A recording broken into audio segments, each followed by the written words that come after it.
Hello everyone, this is Shruti and आज हम लोग क्लास 12th अकाउंट्स का न्यू यूनिट डिस्कस करेंगे, दैट इज डिबेंचर्स। तो डिबेंचर्स आपका टू पार्ट्स में डिवाइडेड है, issue of debentures and redemption of debentures.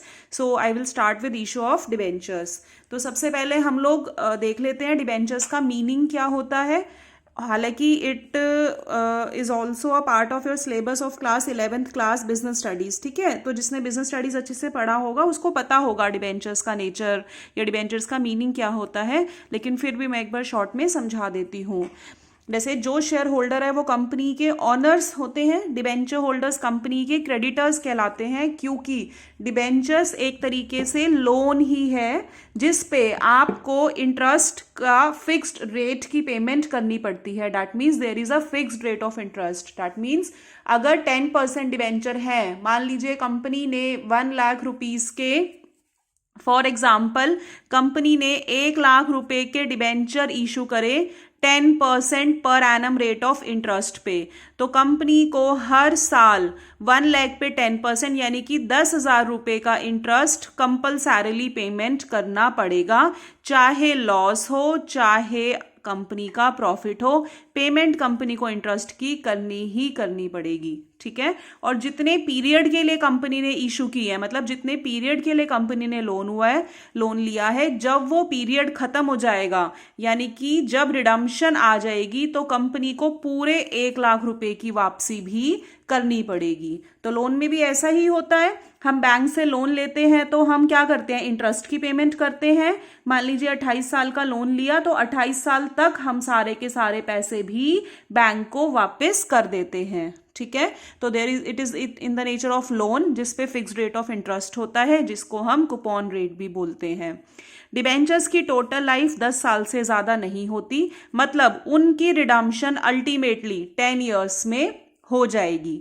लेकिन अगर कोई कंपनी किसी इंफ्रास्ट्रक्चर प्रोजेक्ट में इन्वॉल्व है, मतलब बड़े बड़े डैम्स बनते हैं, बहुत सारे बड़े बड़े प्रोजेक्ट होते हैं, तो उन डिबेंचर्स की life can be 30 more than 10 years, but it can not be, उनकी लाइफ 30 साल से ज्यादा की नहीं हो सकती। मतलब किसी इंफ्रास्ट्रक्चर प्रोजेक्ट में इन्वॉल्व कंपनी अगर कोई डिबेंचर इशू करती है तो वो 10 साल से ज्यादा इशू कर सकती है, बट उस केस में भी लाइफ 30 साल से ज्यादा की नहीं होगी।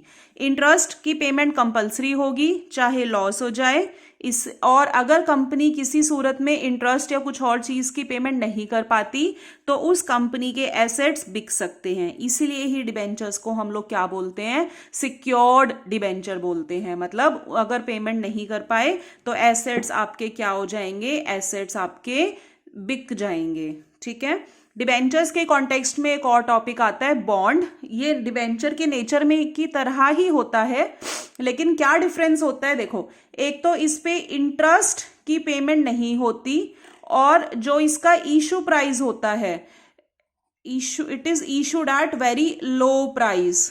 Issued at very low price मतलब कि फॉर एग्जाम्पल किसी बॉन्ड की फेस वैल्यू 100 रुपए है तो वो इशू बहुत कम पे होगा, मान लीजिए 40 रुपीज में वो इशू हुआ, लेकिन जब वो रिडीम होगा रिडम्पशन पे, मतलब जब उसकी लाइफ पूरी हो जाएगी तो बॉन्ड के होल्डर को पूरे 100 रुपए मिल जाएंगे।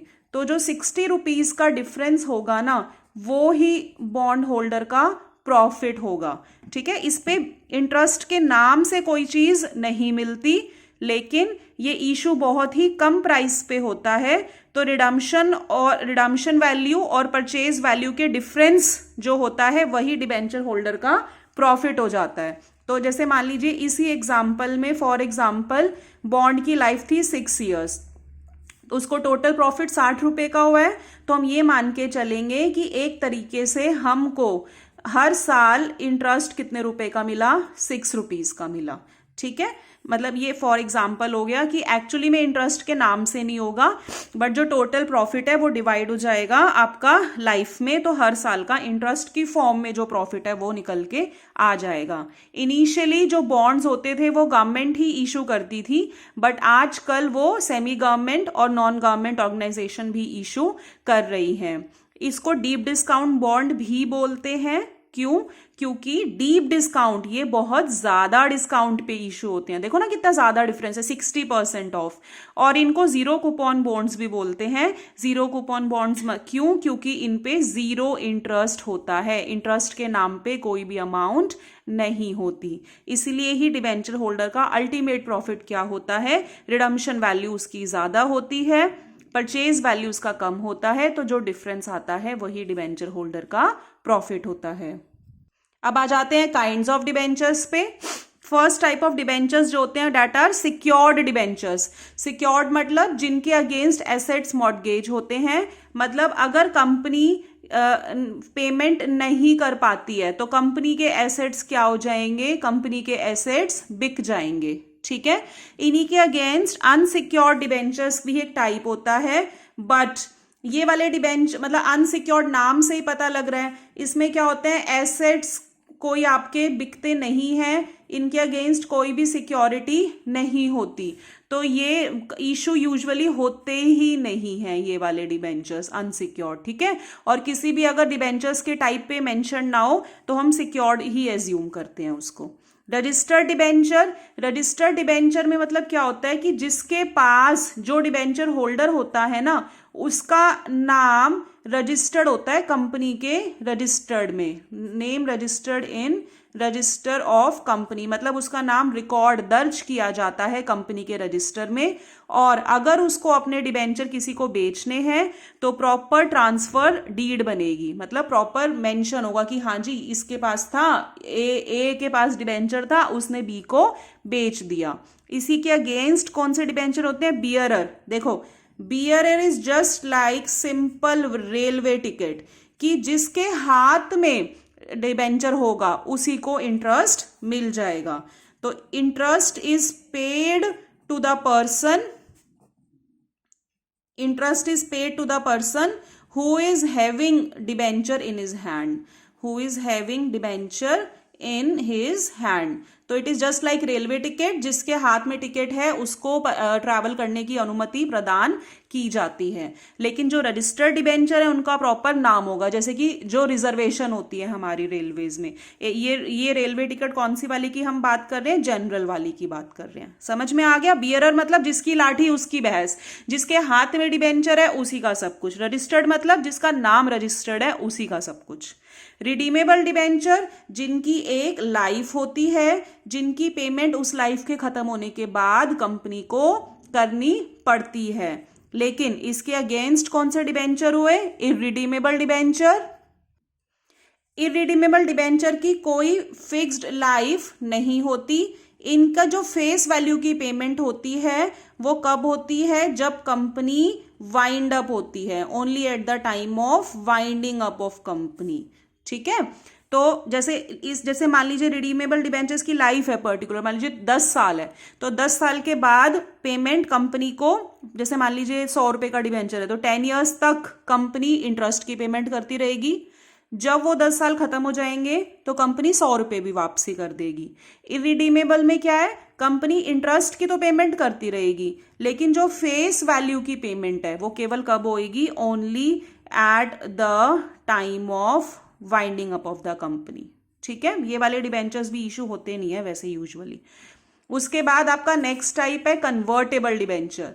देखो कन्वर्टेबल नाम से पता लग रहा है, कन्वर्टेबल डिबेंचर मतलब कि जब डिबेंचर का रिडीम होने का टाइम आया तो रिडम्पशन पे कंपनी ने डिबेंचर होल्डर को कैश ना देके बदले में कोई और सिक्योरिटी दे दी। सिक्योरिटी दे दी मतलब कि या तो बदले में शेयर दे दिया, या बदले में डिबेंचर दे दिया, या बदले में कोई और सिक्योरिटी दे दी। ठीक है, मतलब कि डिबेंचर्स आपके किसी और सिक्योरिटी में कन्वर्ट हो गए और उनके बदले में कंपनी ने डिबेंचर होल्डर को कैश नहीं दिया।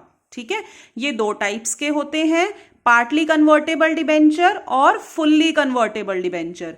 देखो partly convertible debenture, for example मान लीजिए 100 रुपए का डिबेंचर था, तो उसमें से टोटल वैल्यू डिबेंचर्स की 100 रुपीज़ की थी, उसमें से 70 रुपीज़ के अगेंस्ट तो कंपनी ने शेयर्स दे दिए और 30 रुपीज़ कंपनी ने कैश पेमेंट कर दिया, तो ये हो गया पार्टली कन्वर्टेबल।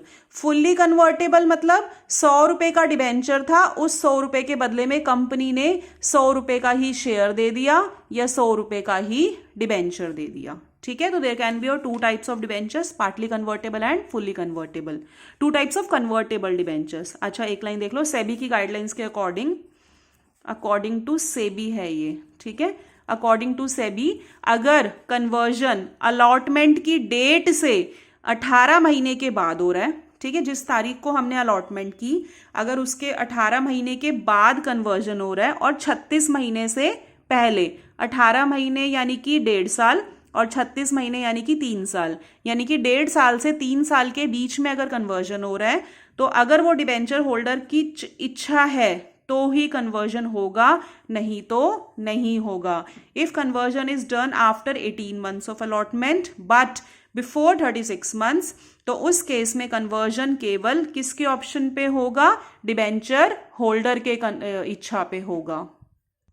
अब आज का लास्ट टॉपिक डिस्कस कर लेते हैं, शेयर और डिबेंचर के बीच में difference. Although it is also a part of 11th class business studies, but हम आज अभी भी डिस्कस कर लेते हैं। देखो, शेयर किसकी नेचर का होता है? शेयर कंपनी का कैपिटल कहलाता है और डिबेंचर कंपनी का लोन कहलाता है, क्योंकि इसकी पेमेंट कंपलसरी होती है।